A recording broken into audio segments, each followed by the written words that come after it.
السلام علیکم ورحمۃ اللہ وبرکاتہ۔ بسم اللہ الحمد للہ والصلاة والسلام علی رسول اللہ۔ اللہم علمنا بما ينفعنا وانفعنا بما علمتنا وزدنا علما۔ رب اشرح لي صدری ویسر لي امری واحلل عقدۃ من لسانی یفقہوا قولی۔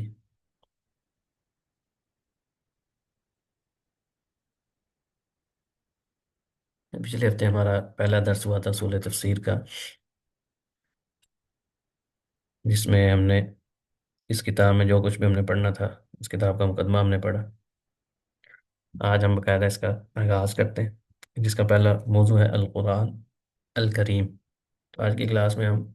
لفظ قرآن کا جو مطلب ہے لغوی طور پہ، اصطلاحی طور پہ، اور اسی طرح اس کی جو حیثیت ہے شرعی اعتبار سے، وہ کیا ہے، مکی مدنی صورتوں کی تفصیل، اور قرآن کو جمع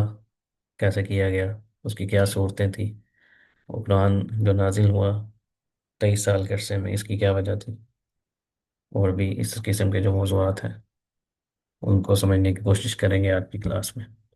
سب سے پہلے جو ہے وہ ہے قرآن، القرآن فی اللغہ۔ قرآن کا جو مطلب ہے، یعنی یہ لفظ قرآن ہم بولتے ہیں، اس کا مطلب کیا ہے؟ تو اس کے دو مطلب بنتے ہیں۔ ایک پہلا یہ ہے کہ ایک اس کا مطلب ہے تلاوت کرنا، یعنی قرأ کسی چیز کو پڑھنا،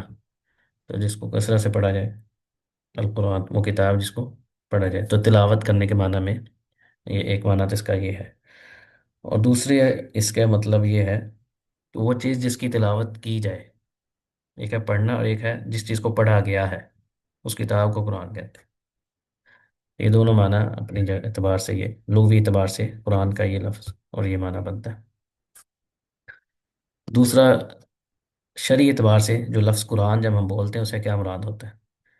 اسے مراد ہوتا ہے کہ کلام اللہ تعالی المنزل علی رسولہ وخاتم انبیائہ محمد صلی اللہ علیہ وسلم، المبدوء بسورة الفاتحة المختوم بسورة الناس۔ اس کی اور بھی کئی تعریفیں جو ہیں وہ کتب میں موجود ہیں، علوم القرآن کی کتابوں میں، کہ لفظ قرآن کا شرعی مطلب کیا ہے۔ تو اسے مراد یہ ہے کہ اللہ تعالیٰ کا وہ کلام جو رسول مکرم آخری نبی محمد مصطفیٰ صلی اللہ علیہ وسلم پر نازل ہوا، جس کا آغاز سورہ فاتحہ سے اور جس کا اختتام سورہ ناس سے ہوتا ہے، جس کو جبرائیل علیہ السلام لے کر اترے۔ جیسا کہ قرآن پاک میں ہے کہ اِنَّا أَنزَلْنَاهُ قُرْآنًا، تو اللہ تعالیٰ نے خود لفظ قرآن استعمال کیا ہے۔ اِنَّا نَحْنُ نَزَّلْنَا عَلَيْكَ الْقُرْآنَ تَنزِيلًا، بے شک ہم نے آپ پر قرآن کو نازل کیا ہے۔ اور اسی طرح انزلناہ قرآن عربی لعلکم تعقلون، ہم نے قرآن پاک کو نازل کیا عربی زبان میں تاکہ تم اس کو سمجھ سکو۔ دوسری چیز ہے کہ اللہ سبحانہ تعالیٰ نے اس کتاب کی حفاظت کی خود ذمہ داری لی ہے، جیسے سورہ حجر میں ہے کہ انا نحن نزلنا الذکر و انا لہ لحافظون۔ یہی وجہ ہے کہ سینکڑوں سال گزرنے کے باوجود بھی آج قرآن پاک ہمارے پاس بعینی ہی اپنی اسی حالت میں موجود ہے جو جیسے نبی کریم صلی اللہ علیہ وسلم پر نازل ہوا تھا۔ اسی طرح قرآن پاک کی جو فضیلت اور برکت ہے، اس کی عظمت ہے، اس حوالے سے شیخ صاحب نے اپنی اس کتاب میں لکھا ہے، جیسا کہ اس کے کئی اوصاف قرآن پاک میں ذکر ہوئے ہیں۔ قرآن پاک جو قرآن ہے، اس کی اپنے کئی اوصاف اسی کتاب میں اللہ تعالیٰ نے ذکر کیے ہیں۔ جیسے اللہ تعالیٰ نے فرمایا کہ وَلَقَدْ آتَيْنَاكَ سَبْعًا مِّنَ الْمَثَانِي وَالْقُرْآنِ الْعَظِيمِ، کہ ہم نے آپ کو 7 بار بار دہرائی جانے والی صورت عطا کی ہے، ہم نے دی ہے۔ والقرآن العظیم، اور قرآن پاک جو انتہائی عظیم ہے، عظمت و بلندی والا۔ تو سبع من المثانی، یعنی جو بار بار جن آیات کی تلاوت کی جاتی ہے نا، اس کو کہا جاتا ہے مثانی، بار بار دہرائی کرنے والی۔ تو 7 آیات جس سے مراد سورہ فاتحہ، اور والقرآن العظیم، تو یہاں پہ عظیم اللہ سبحانہ تعالیٰ نے اس کی صفت بیان کی قرآن پاک کی۔ اسی طرح والقرآن المجید سورہ قاف کے اندر،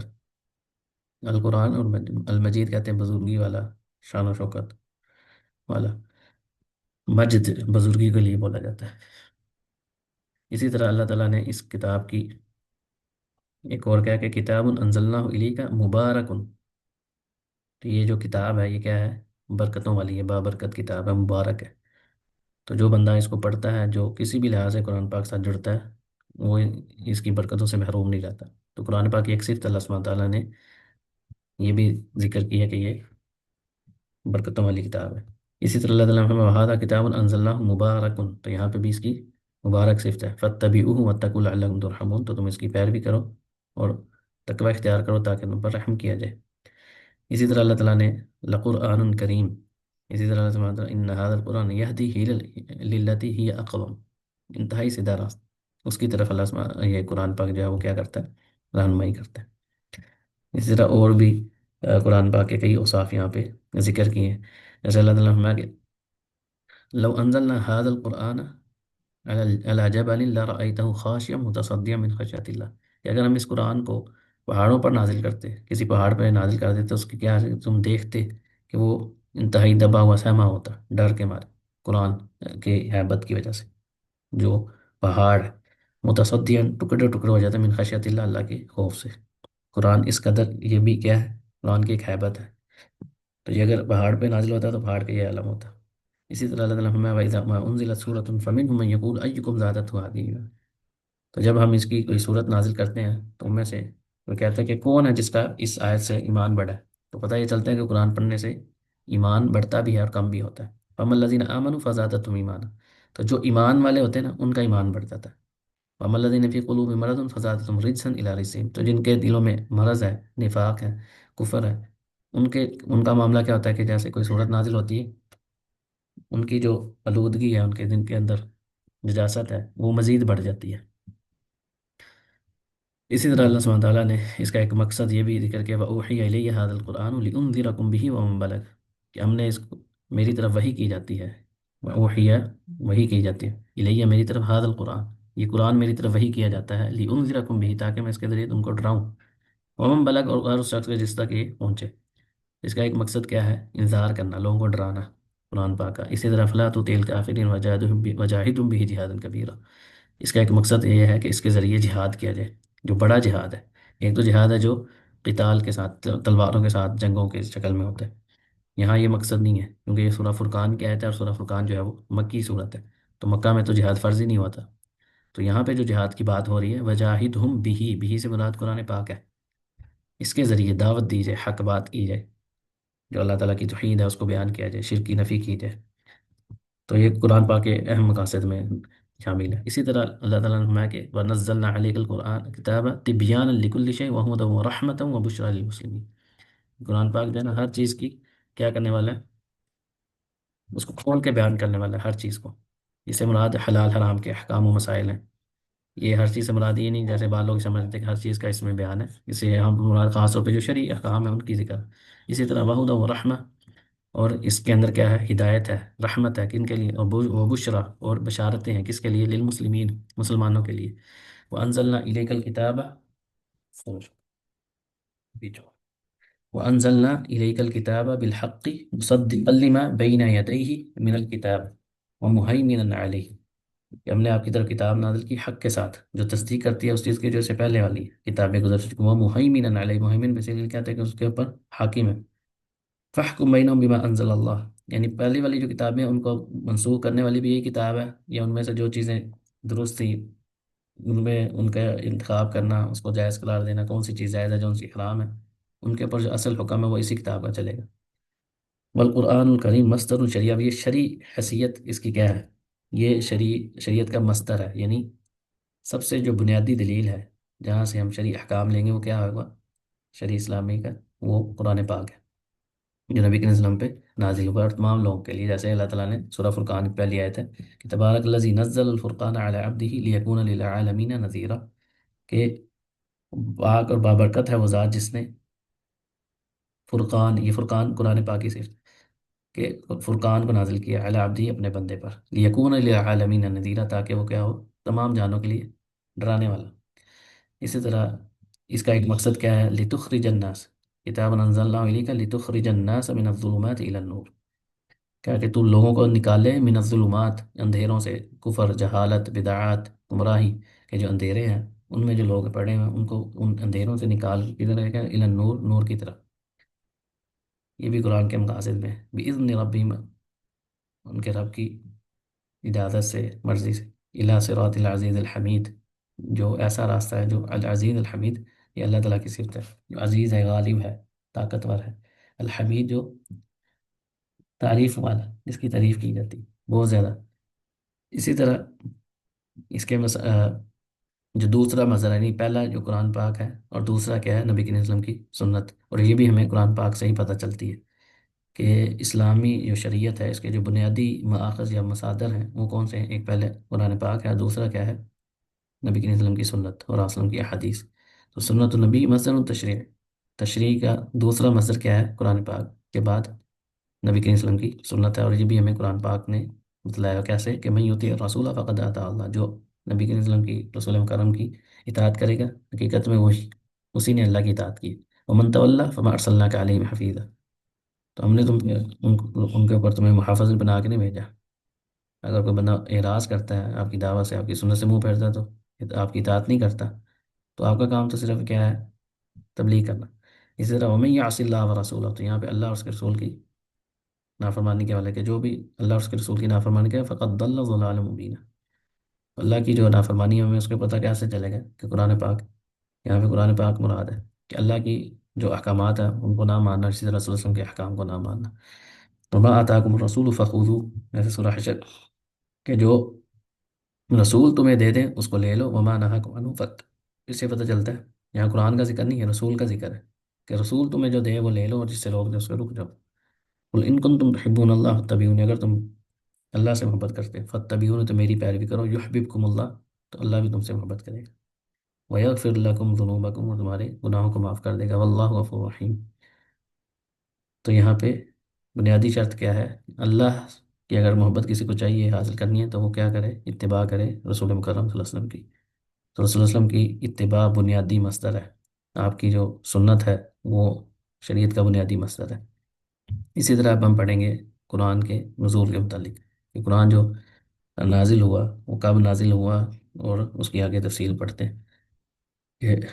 قرآن پاک کو جو سب سے پہلا ہے نا، اول ما نزل علی رسول فی لیلۃ القدر، لیلۃ القدر میں رمضان کے مہینے میں سب سے پہلی آیات تھی، وہ کون سی آیات نازل ہوئی. اور اس بارے میں ہمیں پتہ چلتا ہے کہ خود قرآن پاک میں ہے کہ انا انزلناہ فی لیلۃ القدر، یعنی قرآن کب نازل ہوا، لیلۃ القدر. اور لیلۃ القدر کا تعلق ظاہری بات ہے کہ رمضان کے مہینے سے ہے، تو لیلۃ القدر میں قرآن پاک نازل کیا گیا. اس کے بعد انا انزلناہ فی لیلۃ مبارکہ، تو لیلۃ مبارکہ سے مراد لیلۃ القدر ہی ہے. اسی طرح شہر رمضان الذی انزل فی القرآن، کے رمضان کے مہینے میں قرآن پاک نازل ہوا. اور 40 سال کی عمر میں، جیسا کہ اہل علم کے یہاں معروف ہے کہ رسول اللہ صلی اللہ علیہ وسلم پہلی وحی جو ہے وہ 40 سال کی عمر میں نازل ہوئی تھی. یہ بات ہے کہ قرآن پاک کو نازل کرنے والا جو فرشتہ ہے وہ کون ہے،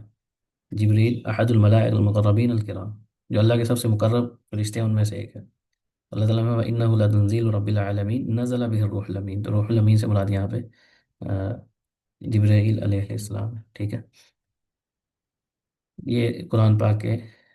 نزول کے حوالے سے بات ہوئی کہ کس مہینے میں اور کس رات میں کس وقت نازل ہوا وقتی اعتبار سے. اب ہے کہ پہلی کون سی صورت نازل ہوئی، کون سے چیز ہے قرآن کا، وہ کون سا حصہ ہے جو پہلے نازل ہوا، اس اعتبار سے کہ اول ما نزل من القرآن، وہ کیا ہے، سورہ علق کی ابتدائی 5 آیات ہیں. اقرأ بسم ربک الذی خلق، اس کی تفصیل جو ہے وہ حدیث میں مل جاتی ہے کہ غار حرا میں جیسے جبریل علیہ السلام آئے، اور اس کی صحیح بخاری میں تفصیل مل جاتی ہے. جیسا کہ یہاں اس نیچے حدیث میں بھی ہے کہ غار حرا میں فرشتہ آیا اور انہوں نے کہا اقرأ، فقال النبی ما انا بقارئ، کہ میں جو ہے وہ قاری ہوں، میں تو پڑھ نہیں سکتا، میں پڑھنا نہیں جانتا. تو پھر انہوں نے آپ کو اپنے سینے سے لگایا، اس کی تفصیل مل جاتی. تو انہوں نے کہا کہ اقرأ بسم ربک الذی خلق، اپنے اس رب کے نام سے پڑھے جس نے تجھے پیدا کیا، یعنی جس نے پیدا کیا. علم الانسان ما لم یعلم، انسان کو وہ سکھایا جو وہ نہیں جانتا تھا. اسی طرح آگے سورہ مدثر جو ہے، اس میں رسول اللہ صلی اللہ علیہ وسلم کو جو اعلانیہ دعوت کا حکم دیا گیا، یا ایھا المدثر قم فانذر وربک فکبر. تو یہ وہ صورتیں ہیں جو ابتدائی طور پہ نازل ہوئی. آگے میں اس کو ذرا شارٹ کر رہا ہوں، زیادہ تفصیل وہ ہم نے وحی کے حوالے سے پہلے بھی آپ لوگوں کے علم میں ہے، تو اس میں ہم اس کو تھوڑا سا اسکپ کر رہے ہیں. اس کے بعد ہے قرآن پاک، جو نزول قرآن ہے، قرآن پاک کا جو نازل ہونا ہے، اس کی 2 اقسام ہے اس اعتبار سے کہ یا تو قرآن پاک جو ہے ابتدائی طور پہ نازل ہوتا ہے، یا ابتدائی لحاظ ہے یا سببی لحاظ سے، یہاں پہ ابتدائی ہے تو قرآن، نزول القرآن ابتدائی و سببی،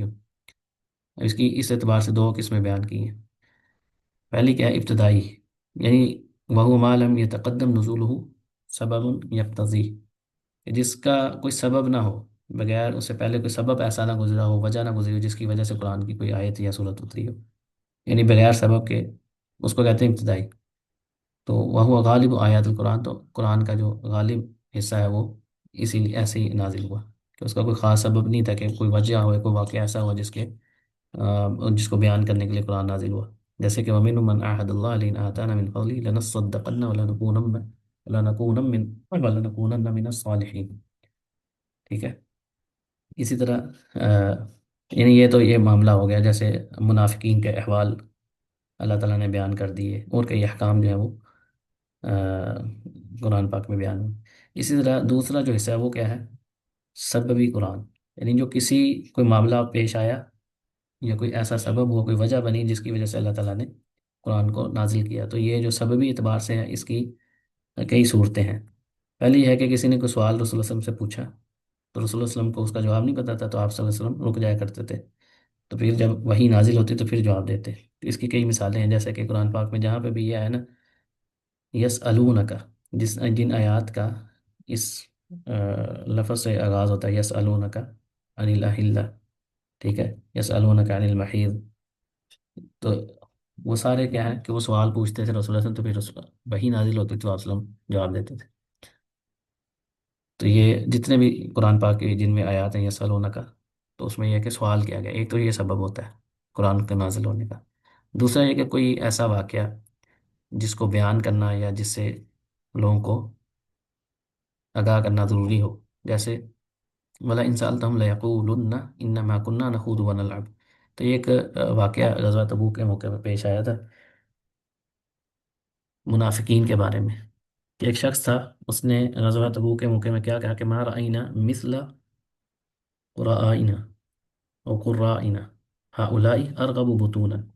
کہ ہم نے ان جیسا کھانے کا حریص نہیں دیکھا۔ ان کا اشارہ صحابہ کرام کی طرف تھا، اس منافق کا۔ تو اس نے صحابہ کرام کے بارے میں کیا کہ ہمارے جو قاری حضرات ہیں نا یہ والے، ان سے زیادہ حریص ہم نے بھوکا بطن کے اعتبار سے، یعنی کھانے کے بھوکے، ان سے زیادہ ہم نے نہیں دیکھا۔ ولا اکذب السن، اور نہ ہی ان سے زیادہ جھوٹا ہم نے دیکھا ہے۔ ولا اجبن عند اللقاء، اور نہ ہی جنگ میں ان سے بزدل دیکھا ہے۔ اب جو منافقین تھے نا، انہوں نے یہ الفاظ، ایک منافق نے صحابہ کے بارے میں یہ کہا، اور اس کا اشارہ صحابہ کرام اور رسول اللہ صلی اللہ علیہ وسلم کی طرف تھا۔ فبلغ ذلك رسول اللہ صلی اللہ علیہ وسلم ونزل القرآن فجاء الرجل يعتذر للنبی، اب کسی ایک صحابی نے یہ بات سنی، اور انہوں نے جا کے رسول اللہ صلی اللہ علیہ وسلم سے ذکر کیا کہ فلاں شخص جو ہے وہ آپ کے بارے میں ایسے کہہ رہا ہے، اور صحابہ کے بارے میں۔ تو جب قرآن نازل ہو گیا، اب اس یہ تفصیلی واقعہ ہے کہ انہوں نے جب یہ بات کی، تو جب ان کو بلایا گیا تو انہوں نے قسمیں کھا لی، نے کہا ہم تو ایسا کر ہی نہیں گئے تھے۔ یعنی اس طرح کے اور بھی واقعات ہیں جس میں انہوں نے ایسا کہا، اور جب رسول اللہ کو بتلایا گیا تو ہم نے جب ان سے پوچھا تو انہوں نے قسمیں کھا کے کہا نہیں ہم نے تو ایسا نہیں کہا، تو رسول اللہ نے پھر ان کی قسم پر یقین کر لی۔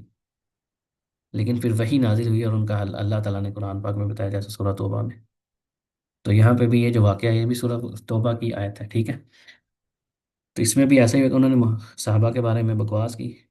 اور رسول اللہ صلی اللہ علیہ وسلم بھی مراد تھے، لیکن جب اللہ تعالیٰ نے آیات نازل کی تو وہی شخص آیا اور رسول اللہ علیہ وسلم کی جو سواری تھی اس کی لگام پکڑ کے ساتھ کیا معذرت کرتا ہوا جا رہا تھا، تو اللہ تعالیٰ نے جو جواب دیا نا، یہ بڑا اہم جواب ہے،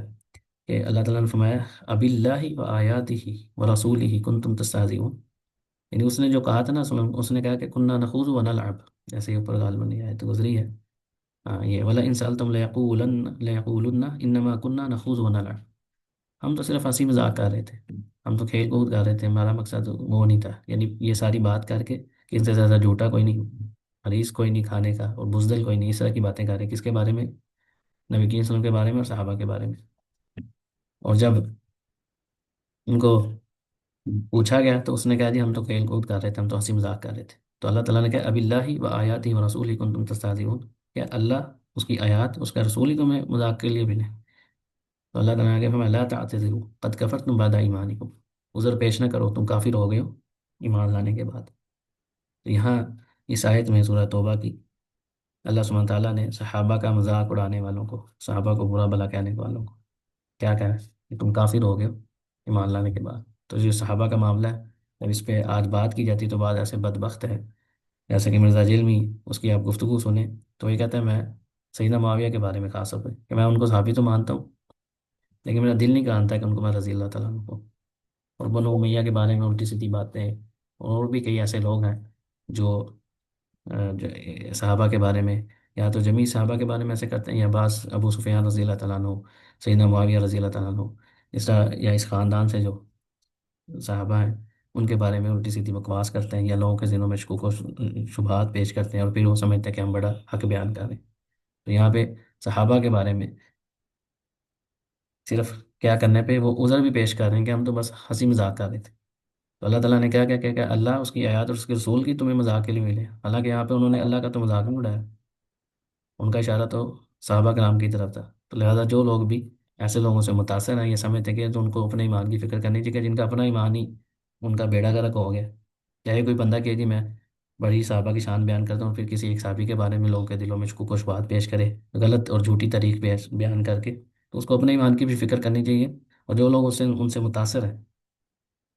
ان کو بھی دیکھنا چاہیے کہ ہم کس جاہل سے ہم یہ لے رہے ہیں علم، کہ جو امام ہمارے اس دین کے جن کی وجہ سے ہم تک دین پہنچا ہے، اگر آپ ان کو ہی مشکوک بنا دیں گے تو پھر آپ کے دین بچے گا کیا؟ قرآن آپ تک صحابہ کے ذریعے پہنچا ہے، حدیث آپ تک صحابہ کے ذریعے پہنچی ہے، رسول اللہ صلی اللہ علیہ وسلم کی سنت جو بھی ہم تک دین پہنچا وہ کس کے ذریعے پہنچا؟ تو جب ہم ان شخصیات کو ہی مجروح کر دیں گے تو پیچھے آپ کے پاس بچے گا کیا؟ لوگوں کے دلوں میں پھر ان کی وقت ہی نہیں رہے گی۔ تو ایسا وہ لوگ حقیقت میں کیا کر رہے ہوتے ہیں کہ وہ اسلام کو نقصان پہنچا رہے ہوتے ہیں، تو اسلام کو تو نقصان کوئی نہیں پہنچائے گا، حقیقت میں وہ اپنا کریں گے، اور جو ان کی پیروی کرنے والے لوگ ہیں ان کو سننے والے ہیں، ان کا بھی بیڑا غرق ہوگا۔ تو اس آیت کو اس اعتبار سے دیکھیں کہ اللہ تعالیٰ نے صحابہ کا مذاق اڑانے والوں کو، ان کے بارے میں غلط گفتگو کرنے والوں کو کیا بات کی ہے؟ اب اللہ و آیات ہی، کہ اللہ کے ساتھ، اس کی آیات کے ساتھ، اس کے رسول کے ساتھ تم مذاق کر رہے ہو، یہ اتنا بڑا جرم ہے۔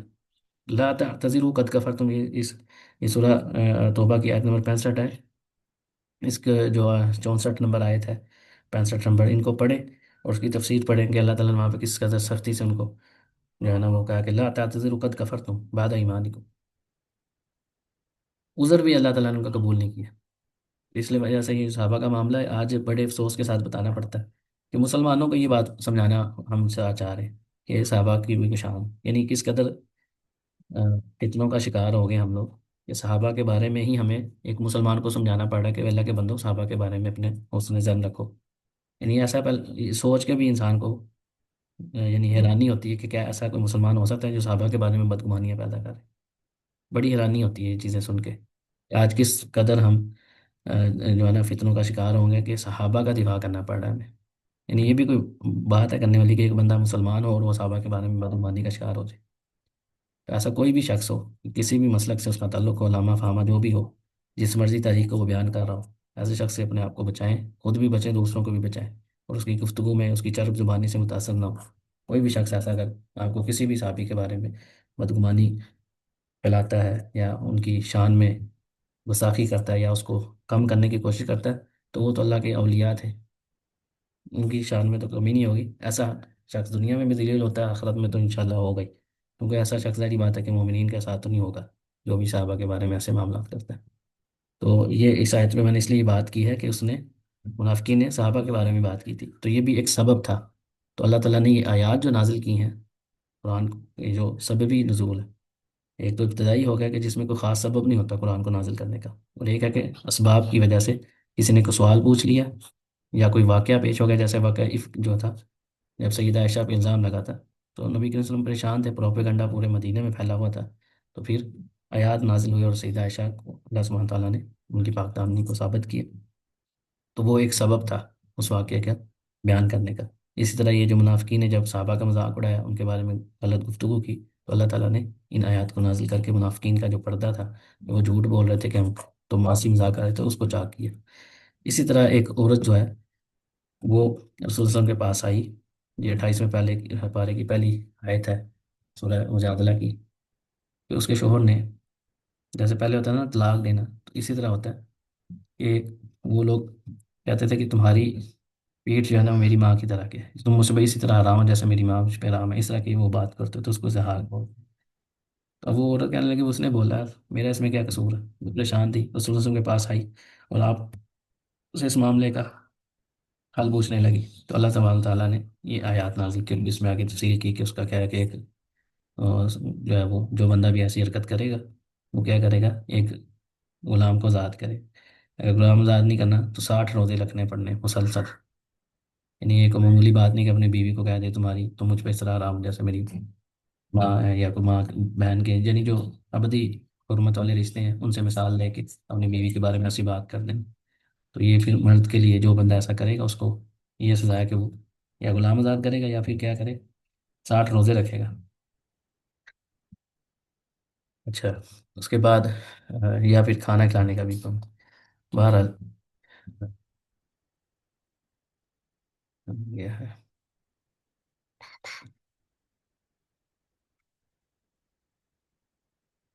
جی۔ اس کے بعد ہے کہ اب یہ جو ہم سبب نزول ہم نے پڑھے ہیں، اس کو جاننے کے فوائد کیا ہیں، یعنی اس کا ہمیں کیا فائدہ ہوگا کہ ہم یہ بتائیں گے یہ جو آیت ہے اس کا سبب یہ ہے اور یہ بغیر سبب کے نازل ہوئی ہے، اس کے ہمیں کیا فائدہ ہوتے ہیں؟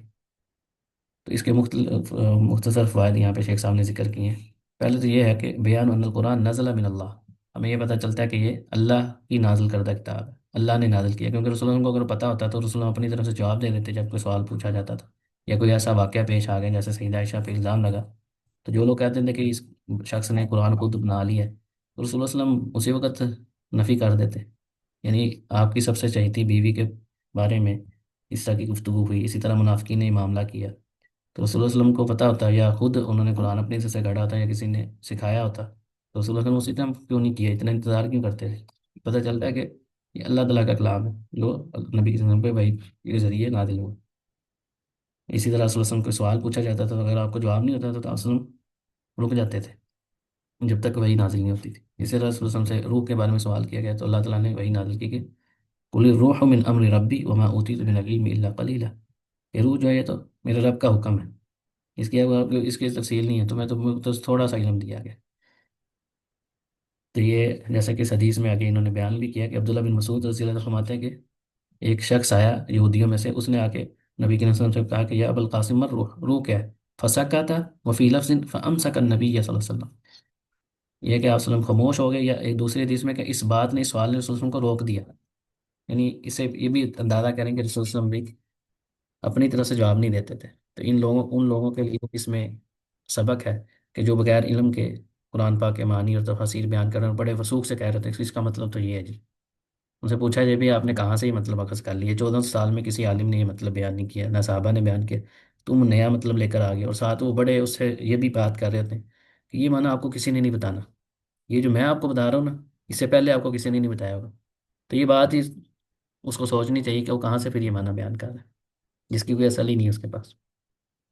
تو ایسے لوگوں سے بھی انسان کو محتاط رہنا چاہیے کہ جب رسول اللہ علیہ وسلم جو ہے ان کو سوال پوچھا جاتا ہے وہ خاموش ہو جاتے ہیں، پیچھے کسی کی کیا حیثیت رہتی ہے؟ تو انسان کو بغیر علم کی گفتگو نہیں کرنی چاہیے۔ اسی طرح دوسرے اس میں یہ فائدہ ہوتا ہے کہ جیسے کہ منافقین نے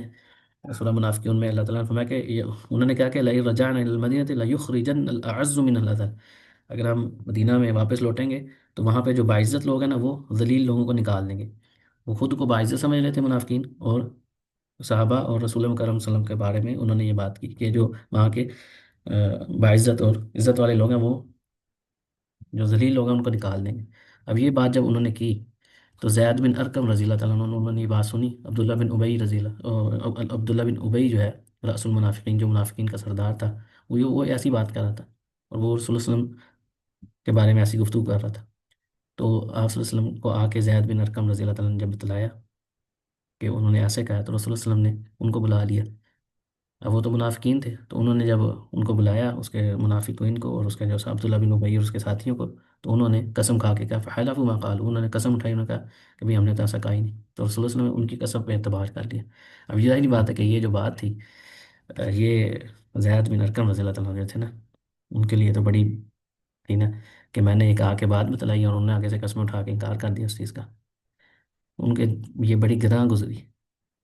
پھر اللہ سبحانہ تعالیٰ نے یہ آیت نازل کی ہے جو اوپر ہے کہ یہ تو انہوں نے کہا ہے تو یہ یعنی ایسے معاملات پہ ایسا واقعہ پیش آ گیا جس کے، تو ہمیں جب ہم سبب نزول جانتے ہیں تو اس میں پتہ چلتا ہے کہ یہ جو آیت ہے یہ فلاں موقع پہ فلاں واقعے کے لیے نازل ہوئی تھی، اس کے جواب میں فلاں کسی شخص نے یہ سوال پوچھا، اس کے جواب میں یہ اللہ تعالیٰ نے جواب دیا ہے، یا فلاں شخص کے ساتھ یہ معاملہ پیش آیا۔ تو جب سبب نزول ہمیں پتہ ہی نہیں ہوں گے تو ہمیں کیا پتہ چلے گا کہ یہ اس کے کیا مراد ہے، یہاں پہ اعز سے کیا مراد ہے، ازل سے مراد اس کی کیا مراد ہے۔ تو یہ چیزیں ہمیں تب پتہ چلتی ہیں جب اس کا سیاق و سباق ہمیں معاملے کا پتہ چلتا ہے۔ اسی طرح نزول قرآن جو ہے، اس سے ہمیں یہ بھی پتہ چلتا ہے کہ اللہ تعالیٰ نے رسول اللہ علیہ وسلم کا دفاع کیا، کہ اللہ تعالیٰ اپنے رسول کا بھی اور جو اس کے اولیاء ہوتے ہیں ان کا دفاع کرتا ہے، کہ جیسے اب یہ زید بن ارقم کے بارے میں انہوں نے جب انکار کیا تو ان کو تو ظاہری بات ہے یہ بات فیل ہوئی کہ میں نے تو آ کے سچی بات بتائی، لیکن اب ان کے پاس ظاہری بات ہے کوئی ثبوت تو نہیں تھا، اور جو منافقین تھے انہوں نے قسم اٹھا لی تھی، تو پھر اللہ تعالیٰ نے ان کے دفاع کیا ان آیات کو نازل کر کے کہ وہ سچے ہیں، ان کی تصدیق کی۔ اسی طرح رسولوں کے بارے میں اگر کوئی بات ہوتی تھی جیسے سیدہ عائشہ کے بارے میں معاملہ ہو تو اللہ تعالیٰ نے آیات نازل کر کے اپنے رسول کا دفاع کیا۔ اسی طرح ایک سوال جو ہے وہ یہ ہوتا ہے کہ ہمیں سبب پتہ چلتا ہے کہ قرآن پاک کو ایک ہی دفعہ میں کیوں نہیں نازل کیا گیا۔ یہ آگے بھی ویسے اس کی تفصیل آ رہی ہے، لیکن یہ سورہ فرقان میں ہے کہ کافر جو تھے نا وہ کہتے تھے کہ قرآن ایک ہی دفعہ میں کیوں نہیں نازل ہو گیا، تو اللہ تعالیٰ نے کیا جواب دیا، کذالک نثبت بہ فؤادک، تاکہ ہم آپ کے دل کو مضبوط کریں، ورتل اللہ ترتیلا، اس کو آہستہ آہستہ آپ کا اوپر اتارنا ہے، اس کی تاکہ ترتیل کے ساتھ اس کو پڑھنا۔ تو مقصد کیا تھا کہ قرآن پاک جو ہے، اسی طرح جو قرآن پاک ہے وہ ایک ہی دفعہ میں اس لیے نازل ہو کہ اس کے اندر احکام ہے نا، تو اگر سارے احکام ایک ہی دفعہ سارے نازل ہو جائیں تو ہر بندے کے لیے اس کے اوپر عمل کرنا مشکل ہو جائے گا، بلکہ آہستہ آہستہ کسی چیز کو، جیسے شراب کا حرمت کا تھا تو ایک ہی دفعہ میں حرام نہیں کی، شروع میں کہا کہ اسمہما اکبر بالنفع، ان کا جو گناہ ہے وہ ان کے فائدے سے زیادہ ہے، تو پھر اس کے بعد جب حرام ہوئی تو اس میں کہا کہ یہ شیطانی عمل ہے۔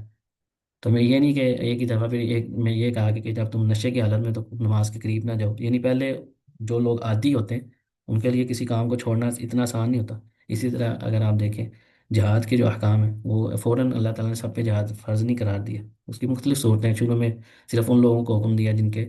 جو مظلوم تھے، جن کے ساتھ ظلم ہوا تھا، ان کو صرف اجازت ملی، پھر آہستہ آہستہ